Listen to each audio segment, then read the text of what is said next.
interceptions. So that's going to continue to That's hurt going to him. wear on him, man. That's going to hurt his stop. Especially with Baker not throwing anything. Yeah, he's not and giving you got away. almost as many interceptions as Baker has touchdowns. Yeah, because it's really bad. I think he had, 6? Like 6 last week, and I think the one that this week adds 7.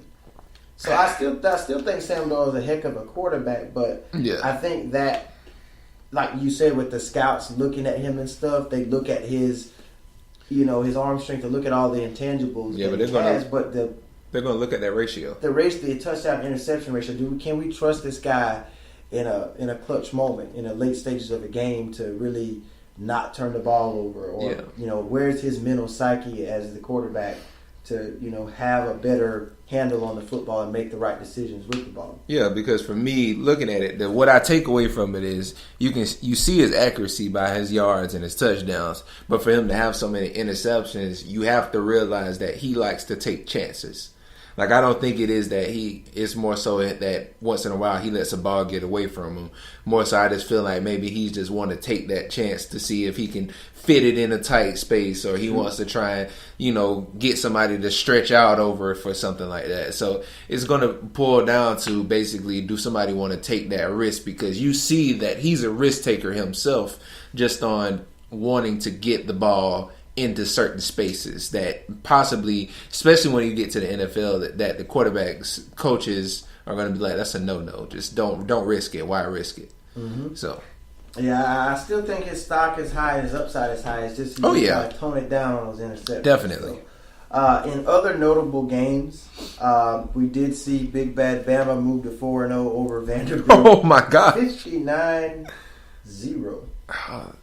That's embarrassing. That was just a mauling, to say the least. Florida had a tight one with Kentucky, 28-27 final. Florida's now 2-1 on this season. Georgia over Mississippi State in a lopsided victory, 31-3. Now, we do remember just last week, Mississippi State beat LSU 37-7. And then this week they won by 30 last week, and they come back this week to lose by 28. So what a difference in 2 weeks for them. Right. Washington, still that team that a lot of people tend to forget that was in that playoff last year. They're 4-0 over Colorado, 37-10. They're looking solid to start the year. I'm really anxious to see that USC versus Washington game in the Pac-12. Okay. The upset of the week to me was number 16 TCU over number 6 Oklahoma State on the road, no less, 44-31. So wow. Oklahoma State suffers that first loss of the year. TCU is 4-0. Oklahoma State Cowboys are now 3-1. Michigan still remains undefeated, Big Blue. Michigan over Purdue, they get the win. They're still undefeated in the Big Ten. After losing last week to Clemson, Louisville's back in the win column, 42-3 over Kent State. So Lamar Jackson, rights his wrongs from a week ago. It is Kent State though, but right. You get a win. How you play? Who's on your schedule? So Ohio State, now have won 2 in a row over UNLV, 54-21. And our hometown, us being from South Carolina, our Gamecocks escape the Louisiana Tech 17-16. Now get this. The Gamecocks trailed in that game for 55 minutes. Oh, wow. So they were never really the whole game. in the game. They were behind the whole game. They were down 16-0. And then they scored 17 points in the fourth quarter with a game-winning 31-yard field goal. And kicker Parker White in the game, he's missed his first 4 field goals as a Gamecock kicker this season. And hits the 31-yarder to win the game for Gamecocks. I still think they're 3-1 right now. It's a very fraudulent 3-1. Lost to Kentucky last week. Yeah. They haven't really looked. They barely held on to win their first game of the season versus the NC State Wolfpack. So Carolina, they're 3-1. You got to give it to them. But I don't really expect a lot out of the Gamecocks. No. This season. What do you think? Yeah, it's unfortunate, man. Like you say, it's I like the word you used, the fraudulent Yeah. 3-1. Yeah, I don't see much coming from them, and even though this is, I guess, closest to us, because I mean Clemson is in South Carolina, but I guess for us that is way more closer to us being in Columbia. Yeah, but it's disappointing, man. I'm really still just in the lows of the aftermath of Steve Spurrier. So for me, it's just I don't expect much ever since that whole situation went down. It's because immediately when he left, everything went down. It was starting to lean towards the downhill anyway. But once he just decided to depart, how he did, they fell down, and a boulder has been on them since. Yeah, and they're trying to build it back up. Because Spurrier did some good things there. I mean, one season they had back-to-back 11. Right. I think it was 11-2 seasons. And then one year they finished, before they got into this whole college football playoff thing, they finished the regular season number 3 ranked team. Exactly. That's what I'm saying. This was probably like 3 or 4 years ago when Clowney was there. And who could all forget that big hit by Clowney on Michigan, in the Outback Bowl versus Michigan? That was heard all around the world. Oh, definitely. Helmet separated from the... He lost everything that play. Dignity, his pride, everything was left on that field that day. Goodness. But also, do you also remember Louisiana Tech was the team that had that fumble and that loss of 85 yards. So for South Carolina to play that way against them, yeah, in Columbia at home, you would think this would be a pie in the sky game for them, and they barely escaped. Right. So, I mean, you barely beat Louisiana Tech, and you think you're going to face the top tier teams in the SEC like Georgia and Florida and those guys like that. Tennessee, you think you're going to beat teams like that, and you struggle with Louisiana Tech. Yeah, it's not looking good. It's a very fraudulent 3-1 for me. Definitely.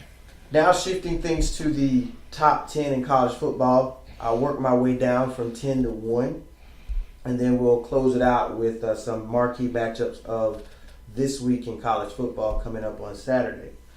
So rounding out the top 10 right now is Wisconsin at 3-0 representing the Big Ten. TCU moving all the way up from 16 to number 9 after beating Oklahoma State 44-31. They are 4-0 at number 9. Michigan, number 8 at 4-0. Georgia now cracking into the top 10 with that impressive win over Mississippi State 31-3. We also remember they went on the road and beat number 25 Notre Dame early in the season. So those two very impressive wins, I think, is why we see Georgia in the top 10 now. They're 4-0.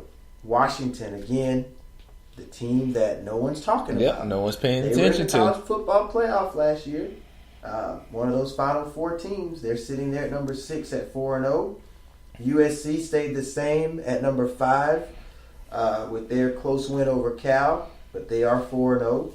Penn State remain the same at number 4, and they're just escaped Iowa this week, but they are 4-0. I still believe you do have to take these guys serious for sure at 4-0. Oklahoma stayed the same at number 3 with their close victory over Baylor, 49-41. Clemson pretty much ran away late with the victory over Boston College at 4-0, the defending national champs. Still looking like they could do it all over again. And to round out number 1, Fee, Fi, Fo, Fum. Big Bad Bama is number 1. It's ridiculous. 4-0. So that rounds out your top 10. You do notice Ohio State was in the top 10 there. Yeah. They and some other teams with some impressive wins kind of climbed up, knocking them down. Yeah, man, this is looking like we may not see Ohio State they towards still got that some meaningful games. Yeah, they got some good games to redeem themselves. But I'm just saying, just so far, which is like, I guess I put too much into the early season because a lot can change from week 4 into the playoff time. But just seeing them, it's like, what are they doing? Because now, so far, they've become less and less relevant right now. I think once they get deep into the Big Ten play, when they start playing the Wisconsins and the Penn States and the Michigan States, if they can rally up some victories there, It's going to be very hard for them if they lose another game. It's going to be hard for a 2-loss team to get into that college football playoff. So like I said, I feel like Ohio State has to run the table, win the Big Ten regular season, win the Big Ten championship, and then depending on how good or bad Oklahoma is late in the season, how bad that loss would look on their record. But that's the top 10 as of right now. Some upcoming games this week. Number 1, Alabama and Ole Miss. Clemson against another ranked opponent. Number 2 taking on number 12, Virginia Tech. Okay. So Clemson has another chance to get another impressive victory versus a ranked team to help. Which they will. Build their stock. We saw them beat Louisville, who was ranked earlier, in the top, 15, 20 teams. Right. And then they also had that win versus Auburn, remember, when they were number 13. Yeah. So this could be a possible third win versus a ranked team for Clemson. And that kind of shows you the, how they are booking the schedule to play good teams outside of their conference. And this is showing you how the ACC is getting better in college football as well. Number 18, South Florida versus East Carolina. Number 5, USC going up against ranked opponent Washington State, which is ranked number 16 right now. So another tough road test for Sam Darnold. Hopefully he can get through this week without an interception. Hopefully. See, he definitely needs to. Yeah, he needs to dial it back some. Number 10, Wisconsin versus Northwestern. We got number 7, Georgia versus Tennessee, and that old SEC rivalry there. That could potentially be a trap game for Georgia, so we'll kind of see how that works out for them. Right. Vanderbilt, who just got demolished by Alabama 59-0, taking on number 21 Florida. We also have number 24 Mississippi State taking on number 13 Auburn in the SEC showdown. So Mississippi State looking to rebound after that lopsided loss to Georgia, and then the previous week they ramshacked LSU. So I'm actually looking to see what they're going to come out and look like this week. We do know that's Dak Prescott's alma mater, so he's always tweeting about them whenever they win or lose, giving you his thoughts on Mississippi State. And then to round it off, number 25 LSU back in the top 25 after that loss to Mississippi State last week versus Troy. So the big game I'm looking forward to seeing would probably be 2 versus 12, Clemson and Virginia Tech. I want to see what USC is going to do against Washington State. And then Mississippi State, Auburn should be pretty decent. That's the one I want to see. Yeah, and then Georgia and Tennessee, I think, is going to be a potential trap game for Georgia. So those are some of the up-and-coming matchups this week in college football. And then we're going to have C. Moody right here. He's going to give us some info on the Heisman, hopefully. Yeah, I'm here to give you the top 5 in the Heisman watch as of now. And if anybody caught us last week, there was only 1 running back in the top 5. And now we have 2.